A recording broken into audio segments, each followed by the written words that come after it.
یہ ریڈیو ہمالیہ ہے۔ آج جنوری 2024 کی 14 تاریخ اور ہمارے اسٹوڈیو کی گھڑیوں میں شام کے 4 بجا چاہتے ہیں۔ اب آپ ڈاکٹر امجد ایوب مرزا سے خبریں سنیے۔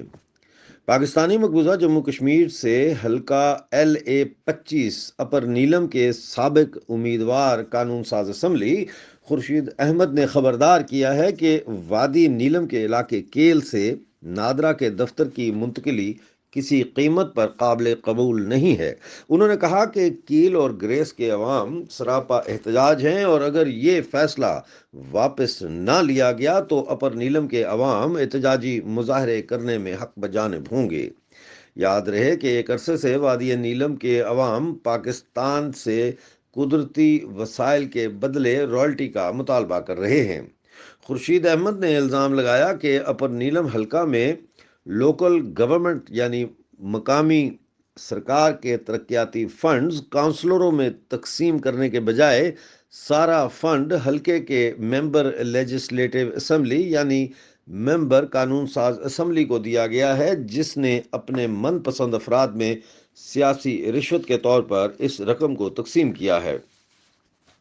بلوچستان لبریشن فرنٹ نے جمعے اور ہفتے کی درمیانی رات پاکستانی فوج پر حملہ کر کے 5 فوجی ہلاک اور 1 میجر سمیت کئی فوجی شدید زخمی کر دیے ہیں۔ حملہ 2 فوجی گاڑیوں پر کیا گیا، قافلے میں 6 موٹر سائیکل بھی شامل تھے۔ اسلام آباد میں بلوچ یکجہتی کمیٹی کے دھرنے کی حمایت میں تیسرے دن بھی بلوچستان کے شہروں اوران، ہوب چوکی، اوتھل، جھاؤ، وندر اور کولو میں یکجہتی احتجاج اور ریلیاں جلوس نکالے گئے، جن میں ہزاروں کی تعداد میں خواتین نے شرکت کی۔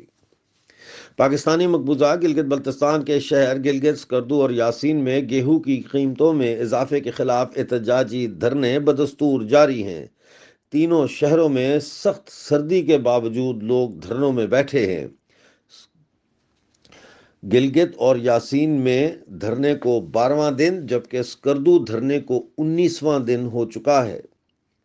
پاکستانی مقبوضہ جموں کشمیر میں جوائنٹ عوامی ایکشن کمیٹی کی 5 فروری کی ریاست گیر ہڑتال کے خلاف آزاد کشمیر میں موجود پاکستانی ملٹری اسٹیبلشمنٹ اور ISI کے سہولت کار سرگرم ہو چکے ہیں۔ پاکستانی نواز تنظیم تاجران کے صدر غیر ریاستی شہری عبدالرزاق خان، تنظیم تاجران کے ترجمان راجہ رفاقت حسین، مسلم اسٹوڈنٹ فیڈریشن کے سرغنہ ثاقب مجید 2011 سے 2016 تک آزاد کشمیر کے وزیر اعظم رہنے والے چودھری عبدالمجید اور سابق وزیر اعظم راجہ فاروق حیدر کے علاوہ اب سابق وزیر اعظم تنویر الیاس بھی 5 فروری کو ہڑتال نہ کرنے کی اپیلیں کر رہے ہیں۔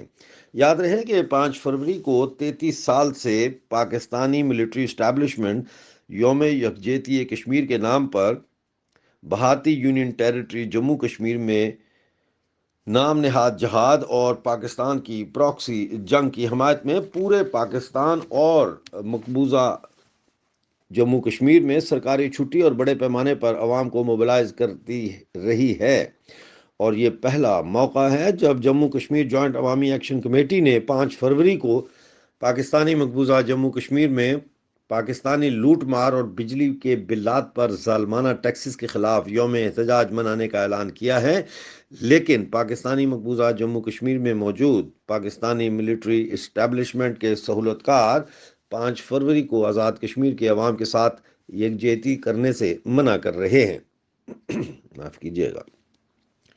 دوسری جانب 31 سال بعد منتخب ہونے والے کونسلروں نے 5 فروری کو پہیہ جام ہڑتال کا اعلان کر دیا ہے۔ انہوں نے کہا ہے کہ ہمیں انتخاب کے بعد ابھی تک ترقیاتی فنڈ جاری نہیں کیے گئے۔ منتخب کونسلروں نے خبردار کیا ہے کہ 5 فروری کو ایسا احتجاج ہوگا جو پہلے کبھی نہیں ہوا۔ دوسری جانب آزاد کشمیر کے روزنامے یعنی اخبارات بھی پاکستانی پریس اینڈ انفارمیشن محکمہ کی جانب سے شدید دباؤ کا شکار ہیں اور 5 فروری کی ہڑتال کے خلاف بیانات کو شہ سرخیوں سے شائع کرنے پر مجبور ہیں۔ آپ ریڈیو ہمالیہ سن رہے تھے۔ اگلے نیوز بلیٹن تک کے لیے ڈاکٹر امجد ایوب مرزا کو اجازت دیجیے۔